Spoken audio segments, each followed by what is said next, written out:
Hi, I'm Brian Datesman. I'm editor-in-chief of the Intellectualist. And today we're doing a very special episode of History of the Present. It's a series that's focused on how we understand moments of inflection when multiple structural forces are interacting at once, reshaping the world in ways that are not always immediately legible.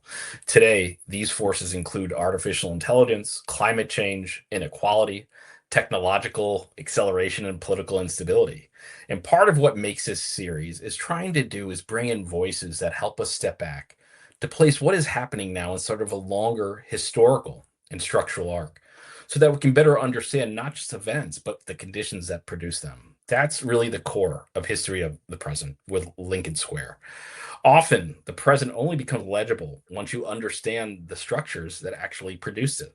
And today, conversation is really about this. And we're going to look at an event that happened in very recent history. So the story really begins with an image, and this is a well-known historical image. On April 4th, 1968, in Memphis, Tennessee, at the Lorraine Motel, Dr. Martin Luther King was shot while standing on the second floor balcony outside his room. In the immediate aftermath, a photograph was taken. It captured several people gathered on the balcony. Some are pointing towards the direction of the shot, others are reacting in shock. And one man is kneeling beside Dr. King in the moments immediately following the shooting. For a long time, that man was visible in the image, but not widely identified or fully understood in the public imagination. But he had a name. The gentleman's name who was kneeling, Marrell McCollough. And today we have Mr.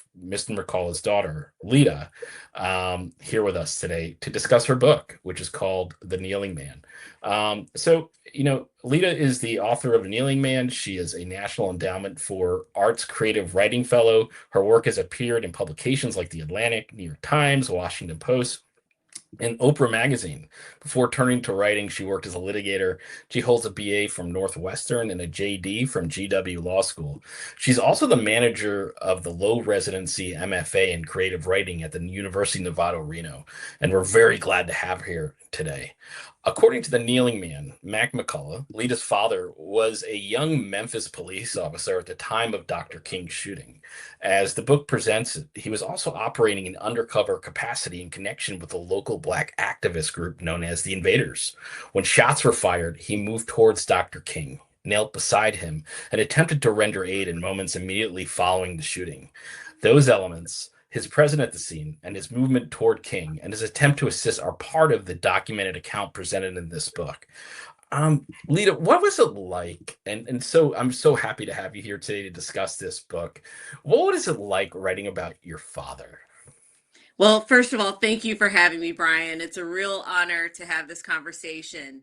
And writing about my father was one of those gifts that I've been given in life that I am so grateful for, even though it wasn't easy. Writing generally is not easy. And then when it comes to telling a story like this one, which is suffused with such tragedy, with such weight and historical import, that really isn't easy. And at moments, I would say it was even excruciating. But over the roughly 7 years that I spent working on this book, interviewing my father, doing deep research, traveling, interviewing other people, and corroborating what I was hearing from my father, I would say I gained such a wider perspective and lens on the story of America, and in particular, the arc of Black history within this country and the structures that shape our journeys, and specifically my father's path through this country and in my life as well. Lita, who was your father? Can we just talk? Who was your father? Yes, my father was born Marrell McCullough, one of 12 children born to Lucille and Walter McCullough in 1944. He was born in Tibbs, Mississippi. And this, of course, is during the heat of Jim Crow.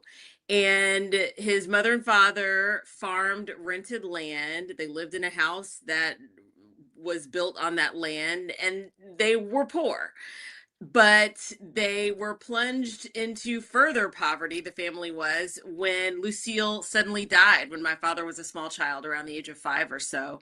And so at that point, the family embarked on a sharecropping sort of lifestyle, which was, of course, exploitative and extremely difficult. But my father was a very bright child, very inquisitive, and the people around him could see that he was talented, and he had a thirst for knowledge and education and aspired to higher education.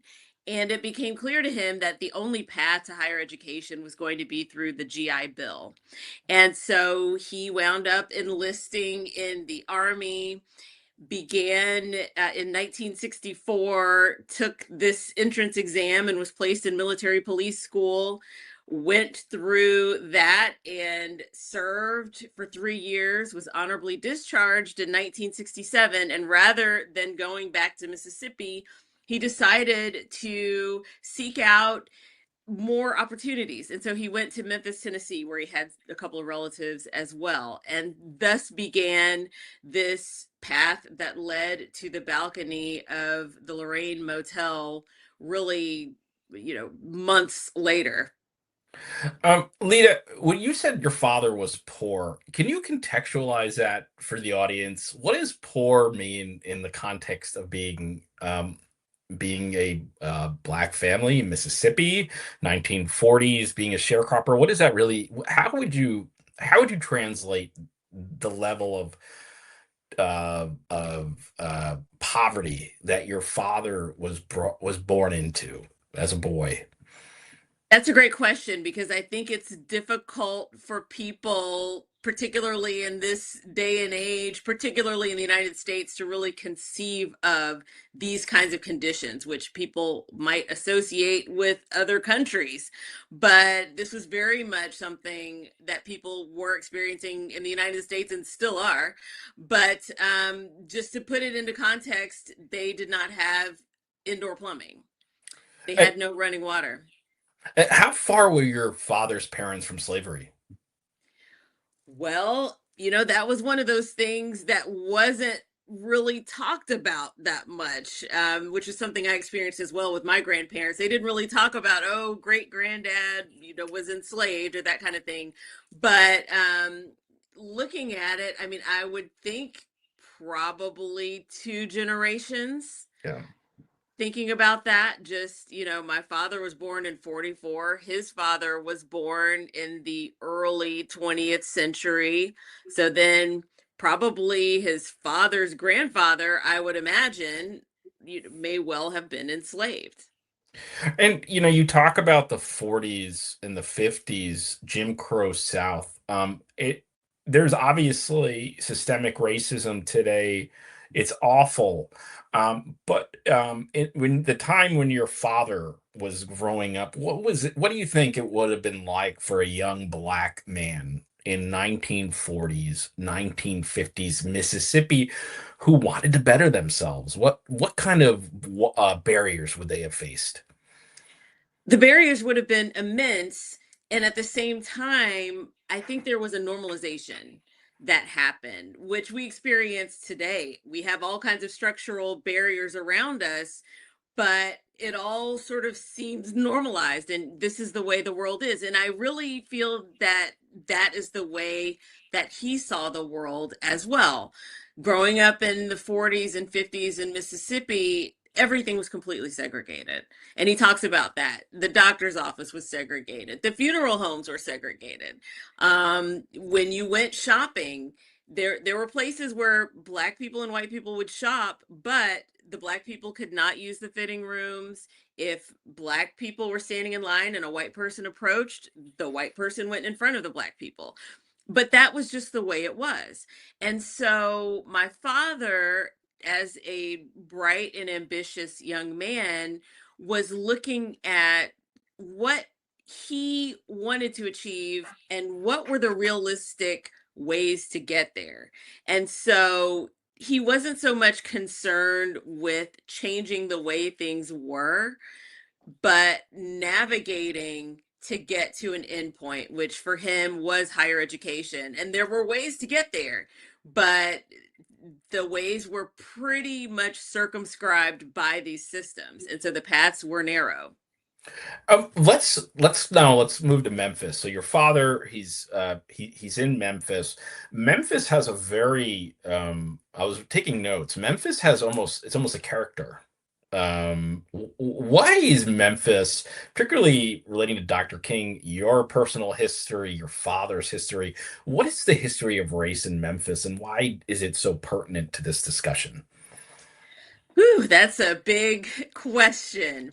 Memphis is a character, and I'm glad you picked up on that because that really was my intention. It's something I realized as I was writing the book. It wasn't something I set out to do, but it's something that organically developed from the narrative.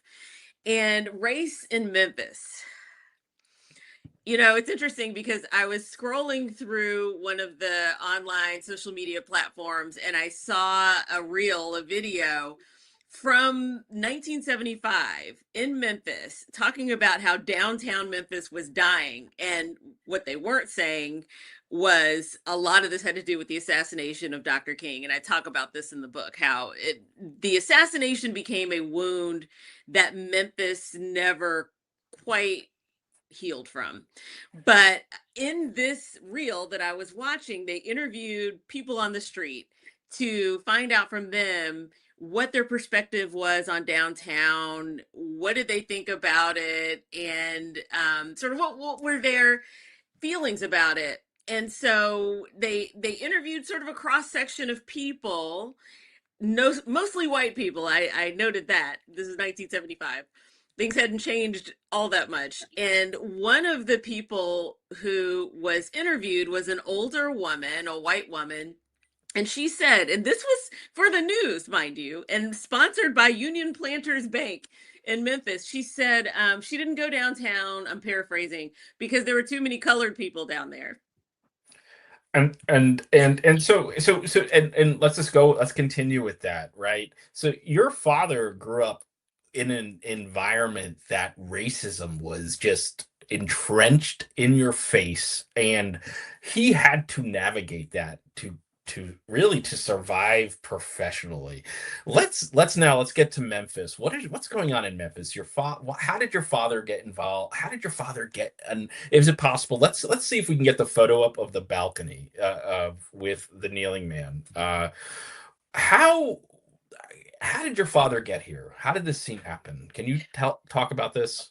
Right. Well, as I was trying to unpack a little bit, you can't talk about Memphis without talking about race and racism. It goes to the heart of everything. You could say that it is literally built upon a graveyard, like Poltergeist, when it comes to racism. And those ghosts are there and they never go away. And so my father, at the same time, it's a matter of perspective. Coming from the Mississippi Delta, Memphis is the land of opportunity. And yet, Memphis is very much a place, and certainly was then, that was very much about maintaining these racial hierarchies and status quo. So, how did he get to that balcony? Well, when he comes out of the army, he is looking for a job and he's thinking, okay, I'm in Memphis. Now this is my chance. And I have this army career. I've been honorably discharged. No one will hire him. He's pounding the pavement day after Wait, day. so your father went, so just so I understand, your father, this is at a time of the American prosperity, right? Mhm. This is after Cold War. This is American prosperity, right? So at that time, that would not have been so odd that your father, with all his credentials, was unable to further his ambitions. Well, exactly. And so when you try to sort of put this into the bigger context, it just becomes so jarring because there's so much that's unsaid, but that is clearly manifesting there. And again, I have to go back to this metaphor of the ghosts and what was normalized, what the attitude was, what the worldview was, which was one of racism. And so ultimately, my father gets hired for these minimum wage jobs because his cousin, Eugene, happens to be in some positions of responsibility in these jobs, so hires him for $1.60 an hour or whatever. So my father comes out of the army and is working at a sash and door warehouse in a motorboat repair company. Even though Hmm. he's got all this talent, he's got all this ambition, this is the best he can do. And so he and Eugene are going to work day after day, getting up before the sun comes up, and going home and eating dinner, going to bed, doing the same thing over and over again. And then it just so happens they're riding to work one morning and a police department recruitment ad comes on the radio announcing that the department is recruiting new officers. And Eugene says, "Hey, you were a military police officer. You should go give this a try." And my father is totally incredulous because he's just experienced trying to get a job in Memphis Right. and thinking, like, there's no way that they're going to hire me as a police officer when I couldn't even get hired for jobs with much less responsibility and authority. But he decides just to placate Eugene, and Eugene has a lot of faith in him, so he doesn't want to let down his cousin. So he goes down to the police headquarters thinking that, I'll just pick up the application and fill it out and bring it back. But what he doesn't know is that this is the last day to apply. And so he ends up applying for this job and sitting for the civil service exam that very day. So, and that's how it all starts. And my father wasn't far off the mark, by the way, because in a city that had a population of roughly 33% of its population, of Black people, so the city was 33% Black. They had about 5.5% of their police force composed of Black people. So no, they were not recruiting Black people by and large. But it just so happened that he impressed these top brass who were hiring with the qualities that he had, which were intelligence, diligence. He had a spectacular background, and they hired him to be on that force. And so your father's hired. He's fired. He's a police officer. What happens next? So your father obviously proves himself, right? They come to trust him. And what is the trajectory of his career from there? It's fast. Things start moving fast. So he enters the police academy in the fall, gets out December 6th, 1967. And he starts out like any patrol officer would normally start out, as on foot patrol in a shopping center. And it's the Christmas shopping season, the holiday shopping season. And so he's doing the foot patrols through December, graduates to car patrols in January.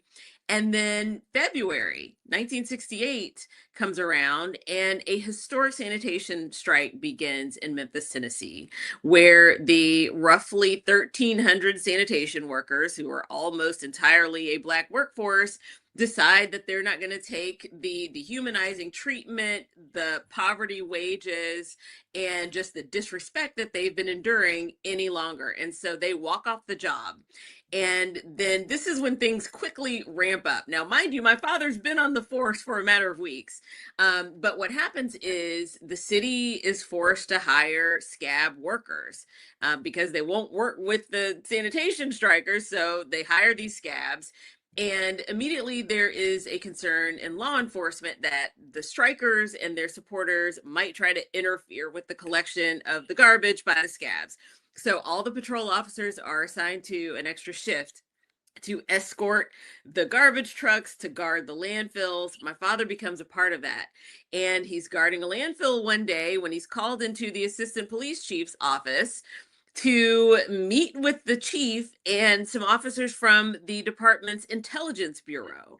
And he and another Black officer are given this assignment to attend a mass meeting of the striking sanitation workers and their supporters in their plain clothes, and just simply listen in on what they're planning in this meeting, what they're doing, and if there's any plan to interfere with the collection of garbage. So that sounds innocuous enough. And so he does this.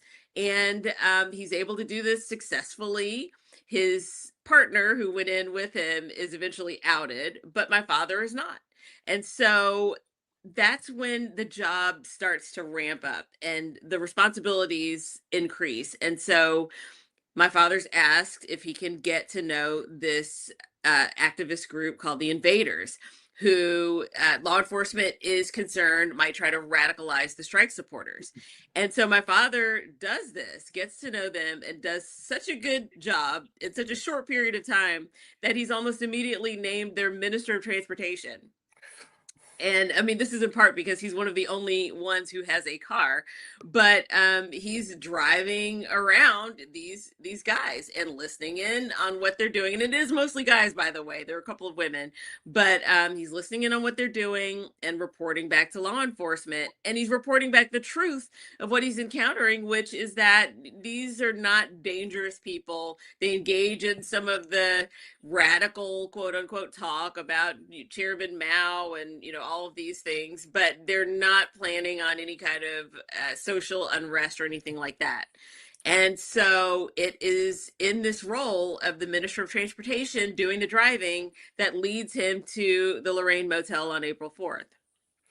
And can you, Lita, you did such a great job explaining that. Lita, can you explain how, at the time of Dr. King's assassination, we look back, Dr. King is this sort of this figure, this historical figure. We sort of lose focus on the fact that there were disagreements in the civil rights movement about what was the best approach for achieving equality and equity. There was Dr. King, who famously followed peaceful non-protest.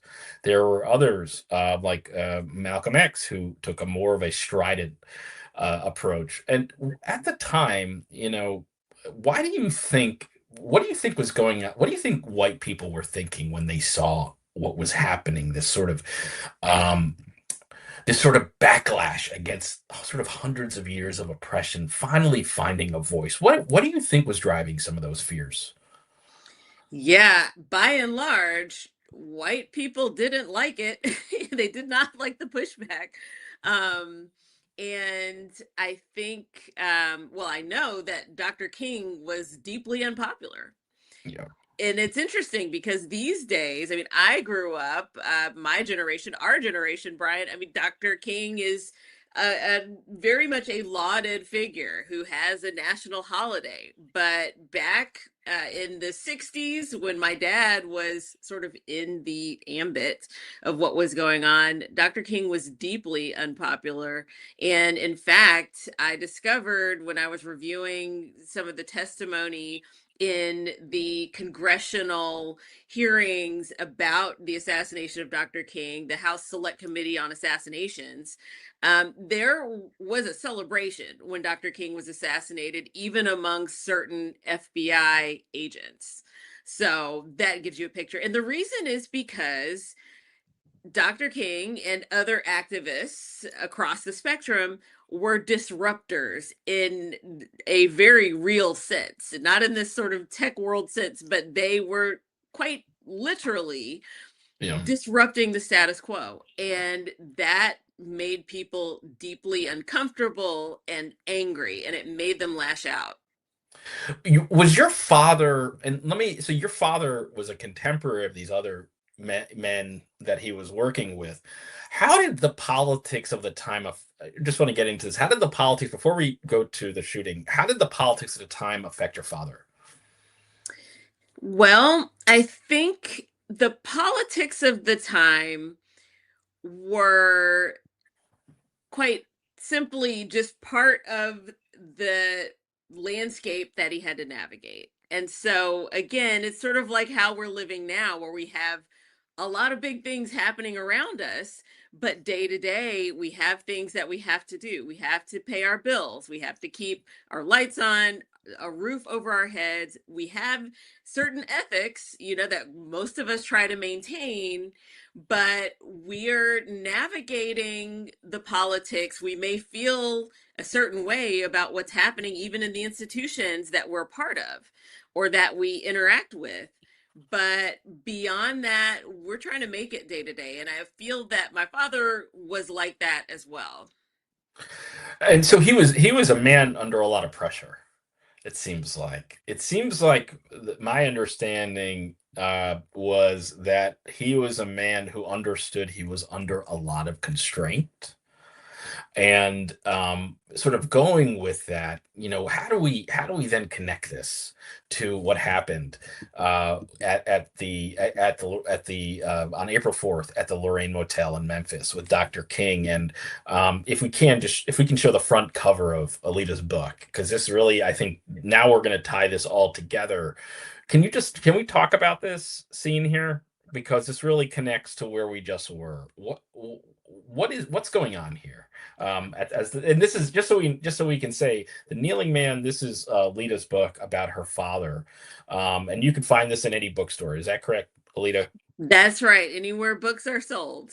Okay, and so let's go into this scene.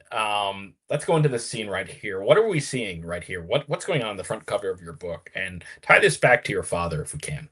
Right. Dr. King has just been shot, and my father has run up one of those external staircases that you can see into an active shooter situation, which most people are not going to do. But my father is and was the type of person to do that, to render first aid.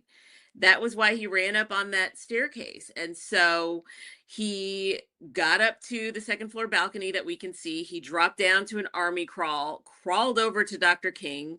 You can see on the far right, there is a cleaning cart, and there were towels on that cleaning cart. My father grabbed a towel and used that towel that you can see in the photograph to apply pressure to Dr. King's wound to try to stop the bleeding, because that's one of the only first aid methods that was going to work in this scenario. And so Dr. King, lies there. He's just been shot around the jawbone area, below the jawbone. The bullet has entered in and come out his neck. And so it's a grisly scene that is described in the first chapter. How is your but how did most people could not operate under that kind of pressure. How did if we can just talk about it from your father's point of view, what was he thinking in that moment? If you can maybe give a little insight into that, because like you said, not many people run towards gunfire. And that is one of those mysteries of the human spirit. What is it that compels a person to run into danger? And I think it has to do with courage. I think it has to do with selflessness and service.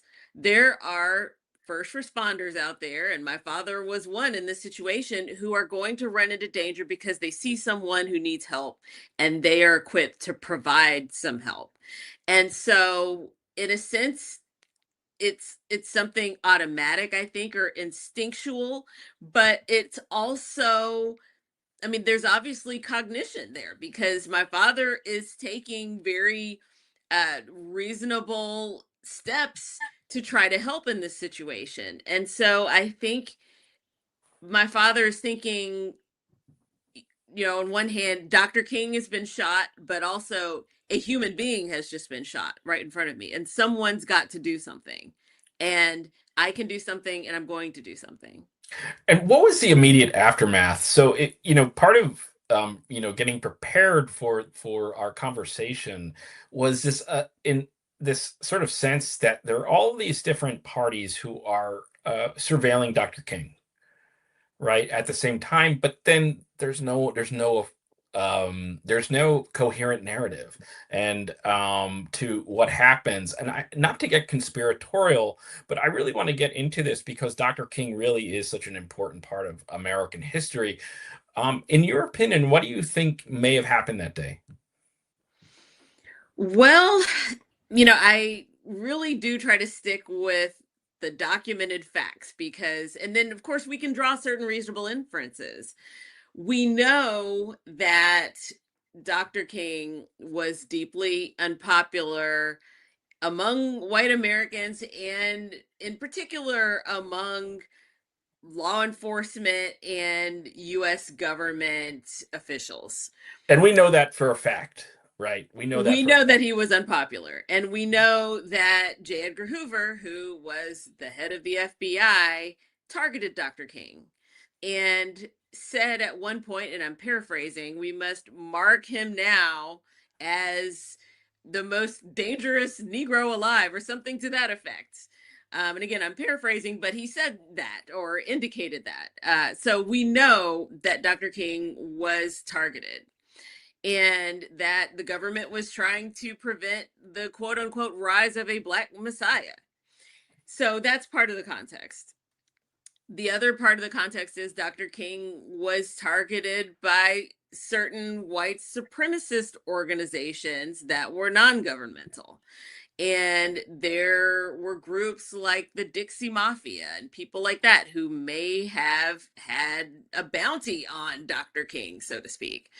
And then we know from the investigations that were done that James Earl Ray was someone who tracked and stalked Dr. King and was staying at a flop house across the street and was connected to that scene and to a weapon that was found, and ended up pleading guilty to the murder before immediately recanting his guilty plea, or attempting to recant it before serving time for that. But what I think happened is, I think we're stuck with the record that we have, and I wish we had a better record. And that's one of Yeah. my main sort of, I guess, if I could say I have a regret about, well, I have many regrets, but in terms of the way it was all handled, it shouldn't happen, obviously.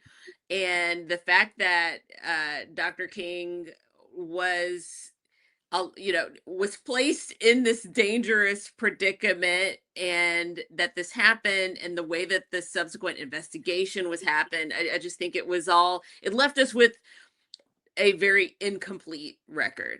But based on that record, I have to say that James Earl Ray was convicted. He served time. His many changing stories after his guilty plea don't seem to hold water to me. So I think we just have to stick with James Earl Ray as the culprit. And Now, I think oh, I will say there is some evidence that he and his brothers worked together in a conspiracy of sorts, mhm. but that's really all we really have. And so and it's so unfortunate. So we don't really so we have maybe outlines or traces of what could have happened, right? But the deeper story there is probably lost to time. Would you say? Let's can we get a photo? Can we put a photo up of the author and her father? Lita, can you talk about this photo here? How old are you here? And can you maybe talk about some context here of, you're with your dad. It looks like you're really happy. Talk about this photo if you can. Yes, so I am thinking I'm probably in the fifth or sixth grade. Let's see, sixth grade. So then that makes me 11 years old. It's the 80s.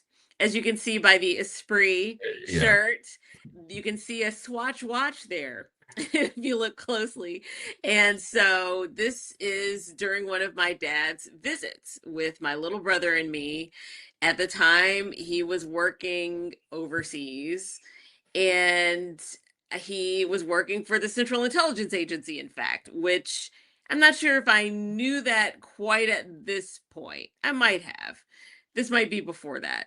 But he would come see us once or twice a year, and he would stay at a hotel in Memphis, and he'd drive my little brother and me all around to see relatives on his side of the family, take us out to dinner, probably, place like Red Lobster, or somewhere, a fish restaurant, who knows. And then we'd take some pictures. I think we had been to Mud Island that day, which is a popular tourist destination in Memphis downtown by the river. And so it's a happy time, but at the same time, this was um one of the rare times that I saw him around that age, and so I didn't know him all that well. And what is how does and that's really because this is not just a story about American history and about your father's place and his story too, but it's also a story about a daughter trying to understand her father, which is very human. And writing this story, what were some things you learned about your father that you came to understand him better? Right. Overall, I would say I learned about his selflessness and commitment to service above personal interest. And that's been something, it still leaves me in awe that he had and has a strong sense of duty, responsibility, and just a respect for order in a true sense of fairness and laws being applied to everyone equally and equitably, not the law and order that he ultimately became a part of, which was using the law to maintain a certain order. And so, I mean, those are the main qualities that really have um, just surprised me in terms of just how much they have guided his life and really provide such a strong counter narrative to the conspiracy theories involving him that I encountered online. And talking about this, talking about your father, if we can just go to the acknowledgments here for your book. I just want to talk about the acknowledgments, and I'm going to read it because I don't know if the readers audience can see it, but you said for dad, ma, grandma, and granddaddy, and on dad's behalf for his children and grandchildren and his siblings and his first cousin Jesse McCullough. Who were these people? If you could just really talk really quickly about the acknowledgement, why did you acknowledge these people specifically? Right. So for me, I had to acknowledge the people who have been such guiding lights in my life. And so that really is going to be that core group, all of whom are written about, not enough probably in the book, but they are there. And I just feel that they really needed to be given that acknowledgement. And then for my dad, it was the same. And the Jesse McCullough part I thought was interesting because I hadn't heard him talk a lot about Jesse McCullough before.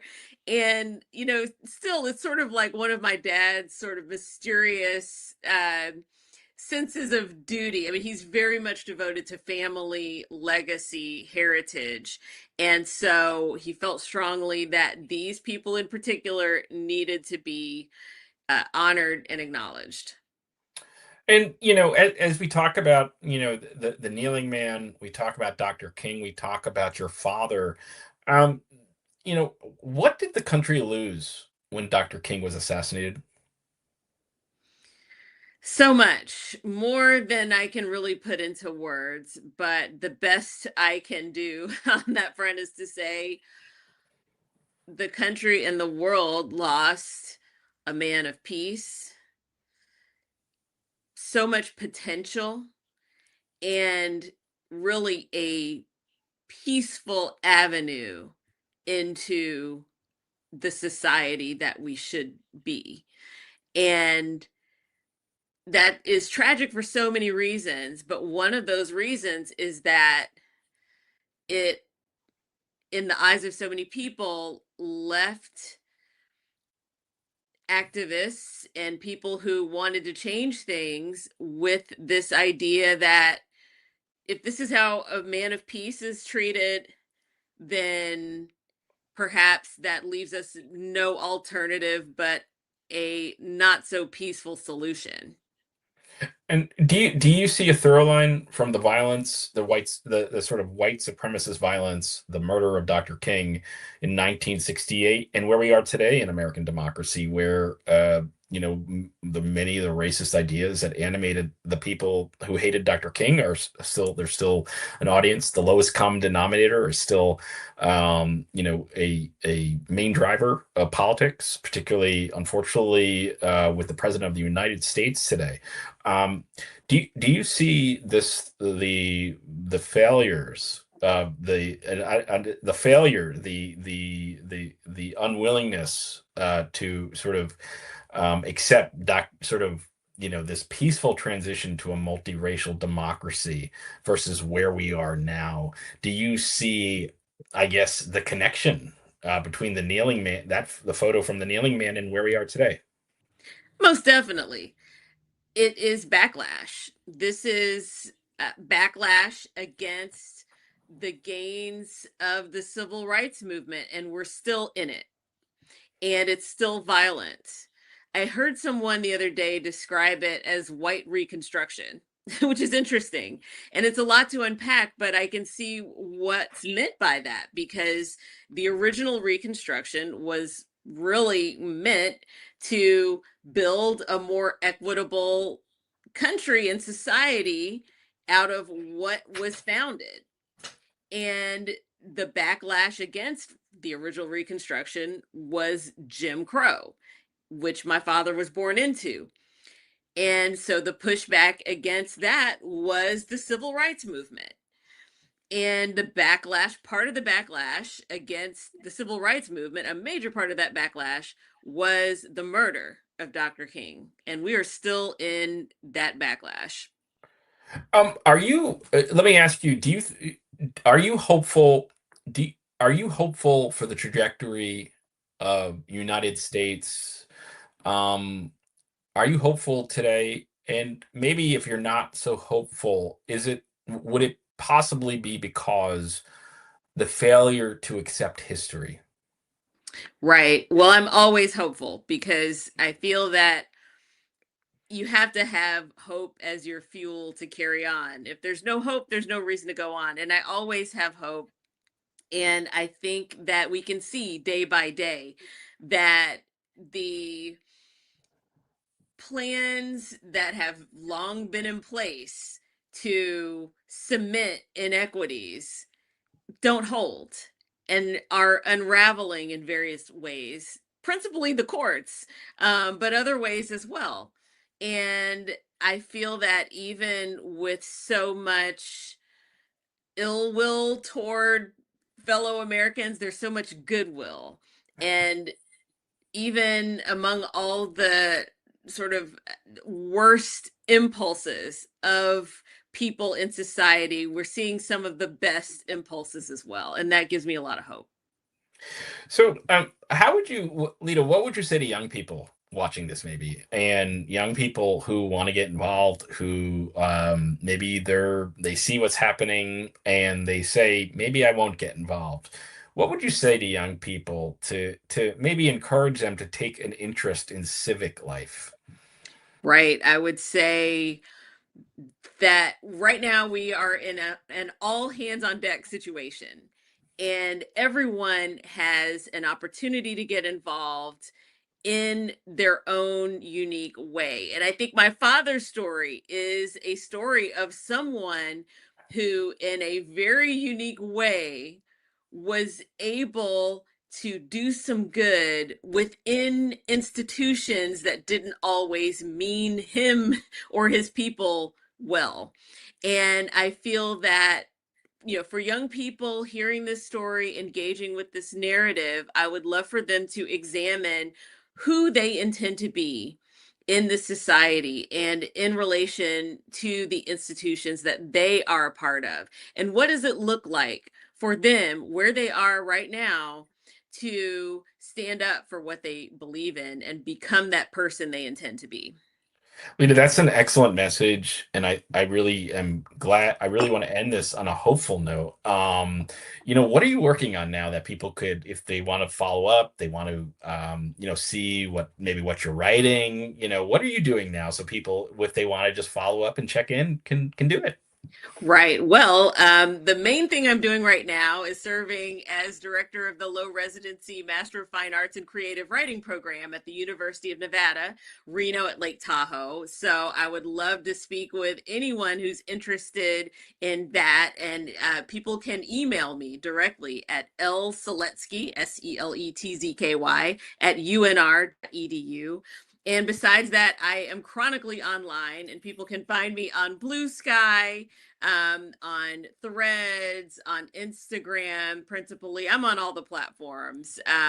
And so I love engaging with people. I also have a website where people can contact me, letaseletsky.com. Well, Leta, I just want to say thank you for the interview today. I've learned so much about American history. I've learned so much about your book. It really was an honor to speak about this subject today with you, Leta. And I'd love to have you back whenever you would like. Thank you. I would love to come back anytime. It's been a wonderful conversation. Thank you so much. You have a great day, and we'll please tune in and let's watch this interview when it goes live. I can't wait. Thank you so much.